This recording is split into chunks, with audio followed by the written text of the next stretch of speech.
Komið þið sæl og verið hjartanlega velkomin í föstudagsþáttinn. Við ætlum að byrja á upptaktinum, en upptakturinn eru tónsköpunarverðlaun barna sem snúast að gefa ungu tónlistarfólki færi á að vinna með sér reyndara listafólki.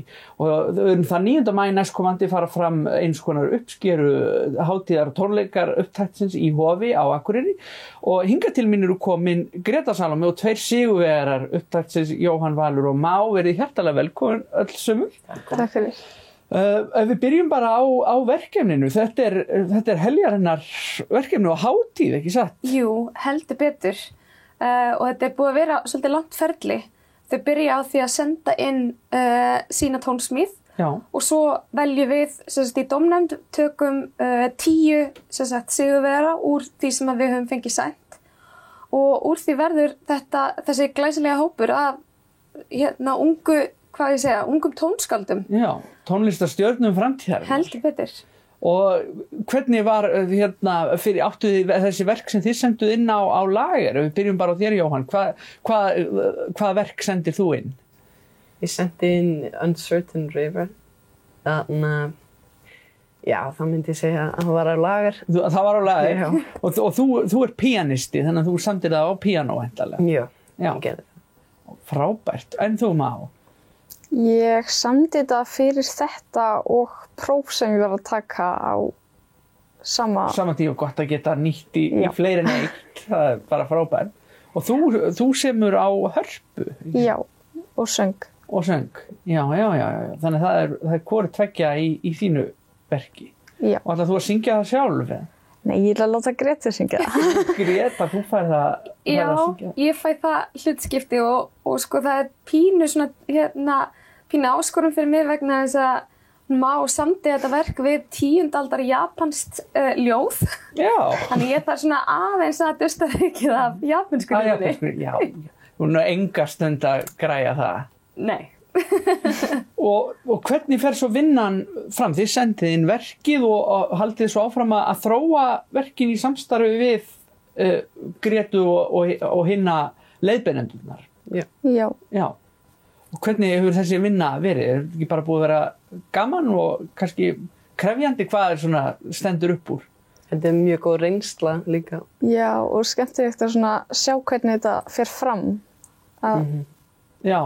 spila með hljómsveit og semja fyrir hljómsveit og þannig. Já, það er náttúrulega allt annað heldur en að sitja heima í stofu við píanóið eða með hörpuna. Já.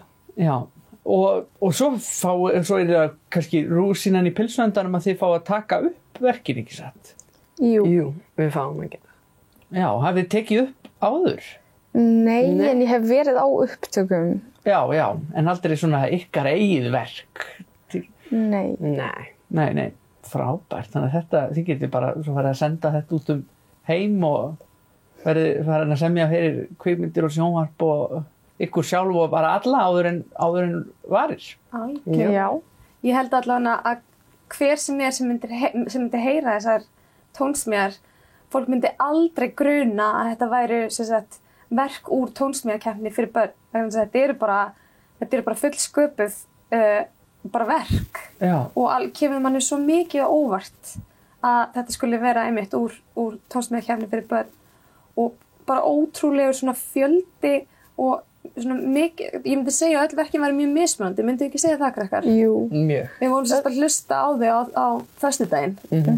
Já, það er mikil breidd í þessu og fólk, já, með greinilega frábært hvað fólk næra að nýta þó allir séu kannski að læra á svipuðum stöðum og í sömu tónlistarskólanum, hvað það kemur með ólíka hluti inn í þetta.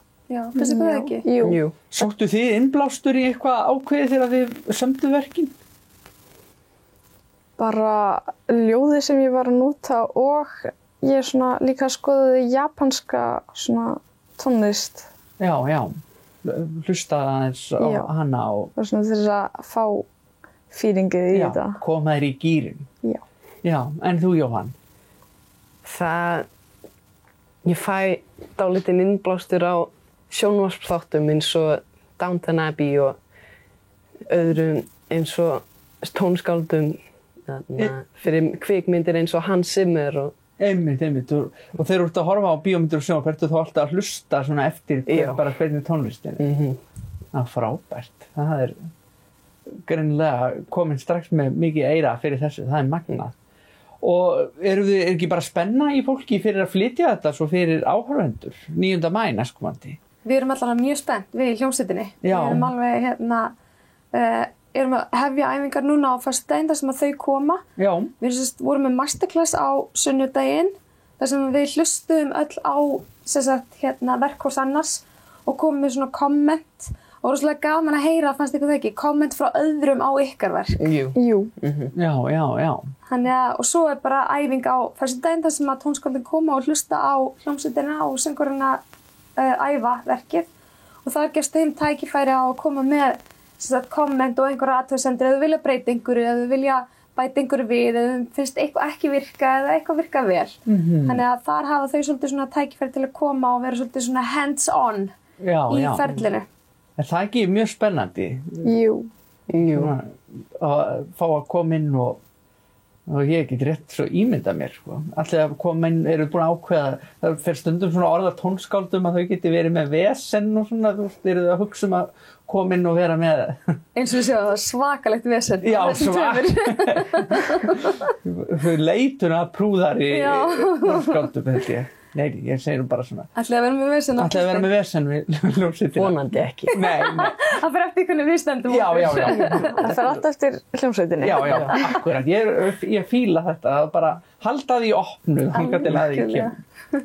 Frábært. Og fyrir þessi tónleikar, fyrir þá sem eru áhugasamir og vilja koma á þeir geta mætt, ekki satt? Jú, og þetta er sem sagt í Hofi núna á sunnudaginn 9. klukkan 5. Það er best bara að hringja niður í Hof. Já. Upp á að komast inn að því að við erum náttúrulega eins og allir aðrir háð fjöldatakmörkunum sjálfsögðu og svoleiðis. En þannig að það er bara eina vitið að koma og hlusta á tónskáld framtíðarinnar. Heldur betur, það er engin svikin af því. Nei, ég er mjög spenntur fyrir að heyra þetta. Ég ætla að reyna að koma. Ég er alveg búin að ákveða það. Ég bara þakka ykkur kærlega fyrir að koma í þáttinn og gangi ykkur ótrúlega vel. Ég hlakka til að fylgjast með ykkur. Já, takk fyrir tækifæri líka. Takk.